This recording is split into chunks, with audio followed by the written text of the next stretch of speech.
सुभाषपा राष्ट्रीय अध्यक्ष ओम प्रकाश राजभर ने सपा पर निशाना साधा। वाराणसी पहुंचे ओम प्रकाश राजभर ने इंडिया गठबंधन के आगामी लोकसभा चुनाव में असर पर कहा कि 2019 लोकसभा चुनाव सपा बसपा ने मिलकर लड़ा था, पर उसका कोई फायदा नहीं हुआ। एनडीए ने 64 सीटें जीती, फिर गठबंधन टूट गया। हमसे हुआ 2022 में, हमने उन्हें 47 से 125 पर पहुंचाए। अब हम नहीं हैं, क्या होगा? उन्होंने कहा कि हमें घोसी की जनता ने 80,000 वोट दिया है। हमने अपनी हार की समीक्षा बैठक की है। उन्होंने कहा कि पिछड़ों का हक सपा की सरकार में लूटा गया है। 2013 के हाई कोर्ट के फैसले को सपा सरकार ने नहीं माना।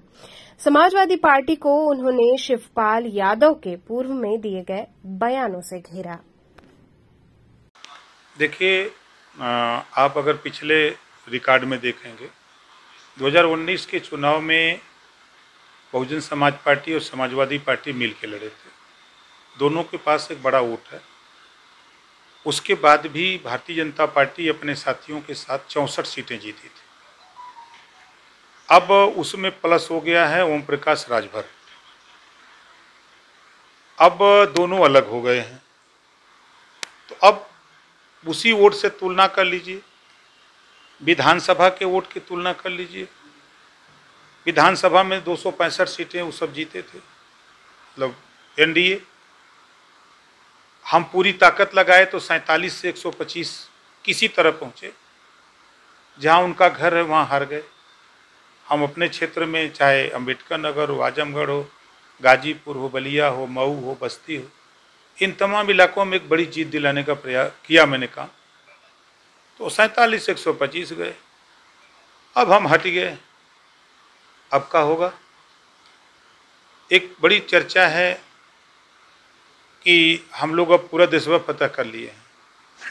एक चुनाव बाई इलेक्शन, आप लोग जैसे भी चर्चा करते हैं कि पंचायत चुनाव ये सेमीफाइनल लोकसभा का है, वो ख़त्म हुआ तब से आ गया निकाय चुनाव। कहीं अब ये सेमीफाइनल है, कहीं वो ख़त्म हुआ, कहीं अब का है, कहीं आजमगढ़ और ये रामपुर अब ये सेमीफाइनल है, वो ख़त्म हो गया, अब ये सेमीफाइनल आ गया। घोसी चुनाव क्या कारण रहा? हार का क्या कारण माना? देखिए, कमी कहीं नहीं रह गई। एकाएक चुनाव की घोषणा हो जाना। दूसरा, हम लोगों ने पूरा एनडीए कुनबा पूरी ताकत के साथ चुनाव लड़ा। हम लोग अपनी बात जनता के बीच में कहे, समझाए। जनता ने हम लोगों को 82,000 वोट 82,000 वोट दिया। जो कमी रह गई उसकी समीक्षा हमने 12 तारीख को मऊ में ही की है। तो जो चीज़ें उभर के आई हैं उस पर काम हम लोग चालू कर दिए। क्या लगता है कि कोई भी केंद्रीय स्तर का नेता, मंत्री, कोई कुछ ऐसा कोई बात नहीं। हमारे सूबे के मुख्यमंत्री तो खुद गए थे, दोनों डिप्टी सीएम, मतलब पूरा एनडीए कुनबा सभी लोग लपटे थे। जो खासतौर से जो पूर्वांचल की पार्टी हैं सभी लोग लपटे थे। आपके उस बयान के बाद से सपा लगातार मंत्री नहीं बन सकता। हम अपने बयान पे कायम हैं। जिस तरह पिछड़ों का हक समाजवादी पार्टी की सरकार में लूटा गया है, 3 सितंबर 2013 हाई कोर्ट का आदेश कि 27% आरक्षण जो पिछड़ों को लागू है, उसका लाभ कुछ जातियां उठा रही हैं। उत्तर प्रदेश सरकार इसको बांट के दे। मुख्यमंत्री कौन था? अखिलेश यादव जी। इस बात को कोई पार्टी नहीं बोलती। अगर बोलता है तो ओम प्रकाश राजभर, कि पिछड़ों का हक समाजवादी पार्टी ने लूटा, गरीबों की जमीन समाजवादी पार्टी ने लूटा। ये बात तो मैं बोलता हूँ, लेकिन जब प्रगतिशील समाजवादी पार्टी अलग होकर के माननीय शिवपाल जी बनाए, उनका वीडियो आपने भी सुना होगा। उन्होंने क्या कहा कि समाजवादी पार्टी में अब चोर उचक्के आ गए हैं, शराब माफिया आ गए हैं, गरीबों की जमीन कब्जा करने वाले लोग समाजवादी पार्टी में आ गए। ये शिवपाल जी के बयान है, मेरे नहीं। जो बात मैं कह रहा हूं, अब जिनकी जमीनें कब्जा की गई वो क्यों इनको वोट देगा? जिनको इन्होंने मारा पीटा, मुकदमा नहीं लिखने दिया, रोने नहीं दिया, जिनका हक लूटा, वो इनको क्यों वोट देगा? तो ये ओम प्रकाश राजभर से इस नाते चिढ़ रहे हैं क्योंकि समाजवादी पार्टी आदमी बनाती है। ये शिवपाल के आदमी हैं, ये राम गोपाल के आदमी हैं, ये अखिलेश के आदमी हैं। INDA में कहा है, यहाँ नेता है। कहा भैया, कहीं ओम प्रकाश राजभर नेता है, कहीं माननीय संजय निषाद जी नेता है, कहीं माननीय केशव प्रसाद मौर्य जी नेता है, कहीं माननीय ब्रजेश पाठक जी नेता है। जाओ अपने अपने गरीब, कमजोर, वंचित, शोषित में जाकर के आप लोग भलाई करो। और उनके यहाँ आदमी बनाए जाते थे। उसी सरकार को आप ही लोग कहते थे गुंडों की सरकार, जिसकी पुष्टि शिवपाल जी अलग होकर खुद कर रहे हैं। अब शिवपाल जी तो यहाँ तक एक वीडियो मैंने देखा, कल मैंने देखा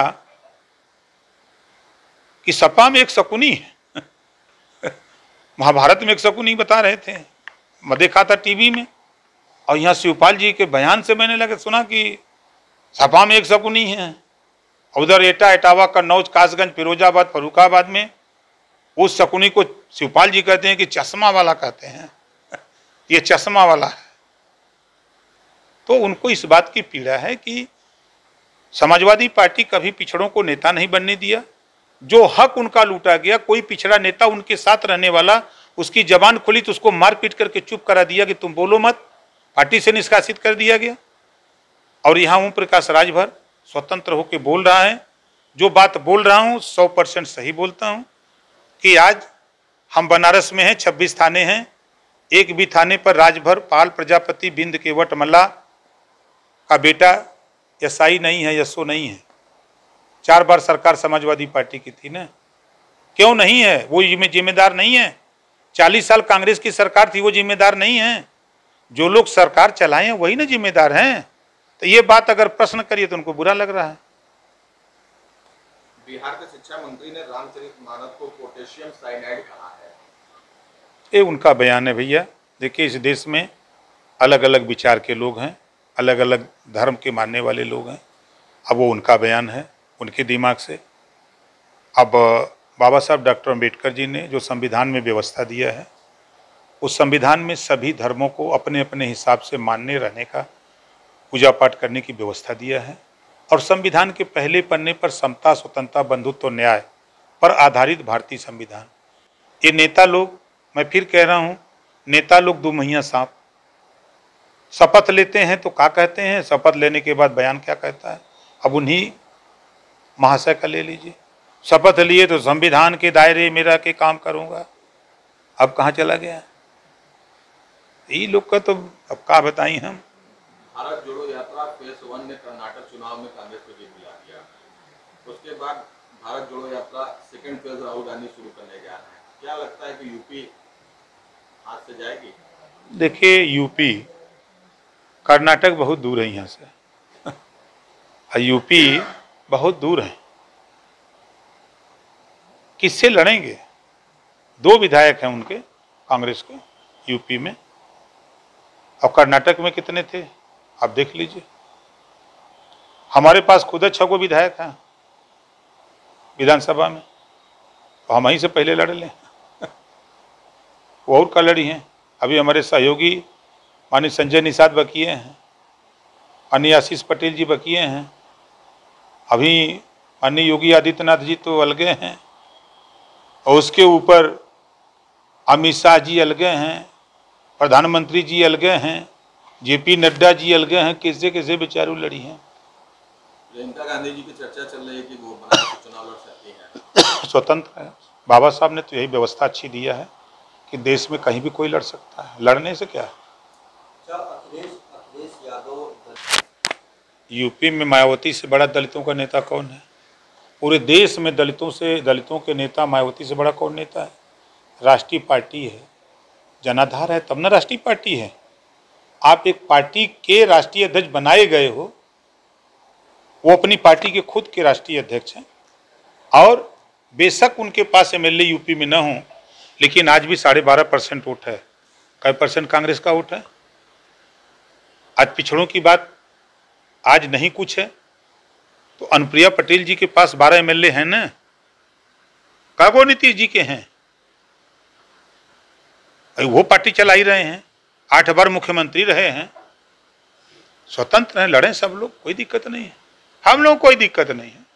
कहीं ना कहीं दलित अगर उपचुनाव की अगर बात कर रहे हैं तो देखा जा रहा है, देखिए, जब तक मायावती जी चुनाव लड़ेंगी, जिंदा रहेंगी, तो दलित वर्ग में एक बड़ा तबका जो वोट है मायावती जी को छोड़ के कहीं नहीं जाएगा, चाहे जय जितना नकुला रगड़ ले। वो नहीं लड़ती हैं तो उसका लाभ चाहे जय जितना माल बांट के ले ले। ओपन बात बता रहा हूँ, झूठ झपाट नहीं। आज जितना उछड़त हूँ अखिलेश जी, राजीव राय के गाड़ी में 5 करोड़ रुपया आयल है, बस इतना समझ ला, जाए दया झूठ झपाट का बोले। आखिरी सवाल, केशव प्रसाद चौहान जी को भी पद मिलेगा मंत्रिमंडल? भैया उनका पार्टी जाना है, वो जाना है, हमारे पार्टी में नहीं है। उनकी पार्टी जाना है। आपने भी दावा किया था मंत्रिमंडल में आपको भी जगह मिलेगी। होगा, टाइम आएगा तो। टाइम आओ तो गरजे तो बरसी। लोकसभा में कितनी सीट मिल रही है आपको?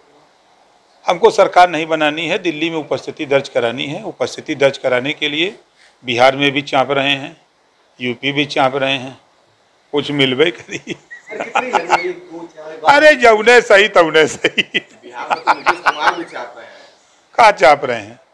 आपको बता दूं, यूपी नहीं, आप यूपी बात आपने शुरू की।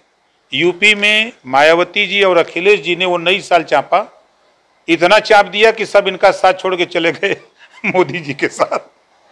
जो बचे थे कुछ हमारे साथ, कुछ आशीष पटेल जी के साथ, कुछ संजय निषाद जी के पास। बचा का इनके पास वही खाली धोख वाला, जिसे किसी फसल को बचाने के लिए धोख खड़ा किया जाता है, उसी तरह इनके साथ एक एक जाति के धोख वाले नेता हैं। खड़ा कर दो, दिखाओ कि हम यही हैं। और बिहार में लालू जी और नीतीश जी वही काम किए हैं जो यहाँ अखिलेश जी, मायावती जी। आप बताइए कि बिना पैसे में 20-20 हजार, 15-15 हजार की भीड़ आ रही है। अगर नीतीश जी से, लालू जी से खुश हैं तो क्यों आ रहे हैं? सवाल खड़ा है ना। यहाँ तो बुलाने पर लोग नहीं आ रहे हैं, साधन देने पर नहीं आ रहे हैं। अभी कल मैं जा रहा हूँ गया, और जिस तरह का लोकेशन है, नालंदा से मजबूत कार्यक्रम होगा, नवादा से,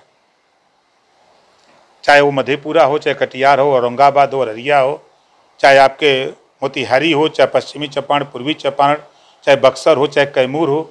हम 16 जिले में खूब ठीक ठाक, जिस तरह आजमगढ़, मऊ, बलिया इधर हम ठीक ठाक दिखते हैं, उसी तरह वहाँ ठीक ठाक दिख रहे हैं। और 10 तारीख को पटना गांधी मैदान, जिस तरह यहाँ अंबेडकर पार्क है उसी तरह वहाँ गांधी मैदान है।